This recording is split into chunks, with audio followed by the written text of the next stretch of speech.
This is Tim here from Your 6 Tech. Today in this video I'm going to show you how to get your Android phone out of safe mode. So if you're stuck, you can see safe mode's turned on there in the bottom left. We can try swiping down from the top left. Sometimes you'll get a notification that pops up right there that'll allow you to turn it off. Now another thing you can do is go to the top right and just go to the power option right here and then go to power off or restart. Or go to the side button. You can hold down the power button and the volume up or volume down, depending on whatever volume button is closest to this power button. So we can just hold this down. When we see the power options come up, just continue to hold this down and it will force restart your phone. Now if that still doesn't work, you can see I have this little button right here.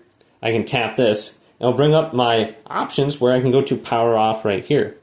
And then I can go to the right and I got other settings as well. So this is my assistant menu or whatever it's called, but I'll show you how to turn this on. Just swipe down from the top right, go to settings, scroll all the way down to accessibilities, scroll on down.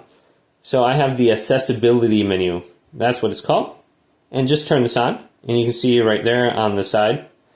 And then I can just tap this, I have the option to power off my phone.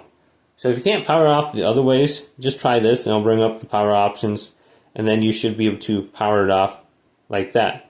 Otherwise, you're going to need to probably factory reset your phone, just back it up to like a USB drive or something like that before you go ahead and do that.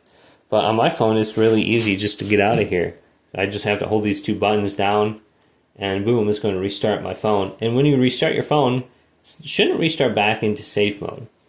Otherwise, restart your phone into the recovery screen and just go through the factory reset options right there. And just see if that fixes it, or try updating your phone when you have safe mode turned on. So that can be another option. So just look at the different options before you factory reset it, update it. Maybe go ahead and just try to get any kind of updates